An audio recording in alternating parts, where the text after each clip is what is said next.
Bismillahirrahmanirrahim. Qurban Bayramı İslam dinində ən böyük müqəddəs bayramlardan biridir və Qurbanlıq Bayramının tarixi İbrahim Peyğəmbərdən gəlir. İslam dinində isə Qurbanlıq Bayramı deməli, hər il Zilhiccə ayının 10-cu günündə həyata keçirilən bir bayramdır və tarixinə də nəzər salsaq, İslam dinində ilk Qurban Bayramının keçirilməsi deməli 624-cü ildə deməli Hicrətin 2-ci ilində Mədinədə həyata keçirildi və ta o gündən bu günə qədər Peyğəmbərimiz sallallahu əleyhi və səlləmin buyurduğu kimi hər il Zilhiccə ayının 10-unda Qurban Bayramı böyük ruh yüksəkliyi, Allahın rizası üçün həyata keçirilən bir bayramdır. Şərtlərinə gəldikdə isə Qurban Bayramında qoyun, keçi, dana, dəvə kəsilə bilər. Və kəsən adam da o qurbanlığı kəsmək imkanında olmalıdır.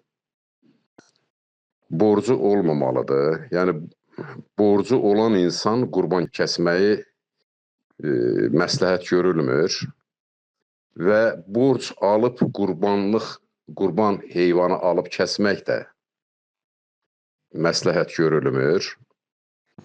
Qurban kəsən insan onu Allahın rizası üçün kasıblara, imkansızlara, yetimləri sevindirmək məqsədi ilə həyata keçirməlidir. Və bunu həyata keçirərkən ilk növbədə alacağı heyvanın gözə gəlimli, sağlam, bütün əzaları yerində olmalıdır. Yəni, axtalanmış, qulağı kəsilmiş, gözünün biri tutulmuş, xəstə, arıq heyvan seçilməməlidir qurbanlıq heyvanın kəsilməsi üçün. İlk növbədə buna diqqət yetirmək lazımdır. Ki, heyvan təmiz olsun, sağlam olsun, bütün əzaları üstündə olsun və arıq olmasın. Yəni, bu şərtlərə mütləq riayət eləmək lazımdır. Kəsilərkən də Bismillahla kəsilməlidir. Sonra bölünməsi məsələsinə gəldikdə isə qurbanlıq heyvanın yaşlarına nəzər salsaq, deməli, qoyun heyvanı ən azı 6 aylıq olmalıdır. Yəni, 6 aydan yuxarı. 6 aydan əgər aşağıdırsa o heyvanın yaşı, qoyunu kəsmək olmaz. Yəni, quzu halında kəsmək olmaz. Keçi də belədir, amma dana ən azı 1 yaş olmalıdır. 1 yaş və 1 yaşdan yuxarı. Dəvə əti isə, dəvə qurbanı isə dəvənin yaşı 5 yaşı tamam olmalıdır ki, o dəvə qurbanlıq kimi Qurban Bayramında kəsilsin. Ətin paylanmasına gəldikdə isə, deməli, qoyun, keçi, dana, dəvə kəsilərkən, deməli, 3 hissəyə bölünməlidir. 3 hissənin biri onu kəsənin öz ehtiyacları üçün, yəni ailəsinin ehtiyacları üçün istifadə sərf olunmalıdır. İkinci bir hissə yaxın ətrafda olan insanlar üçün, yəni qohum, əqraba içərisində imkansızlara.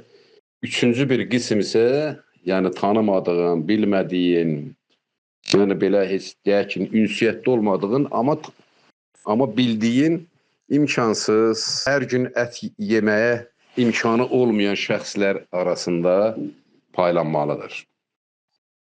Və paylanarkən də o ətin hissələri elə o payda olmalıdır ki, bədənin hər yüzü hissəsindən bir tikələr orada olmalıdır. Yəni, bunu bir qısa bir şeydə də deyim ki, yəni əgər bir hissəni götürüb vermək, bir hissədən deyək 1 kilo vermək, bu da qəbul olunmur.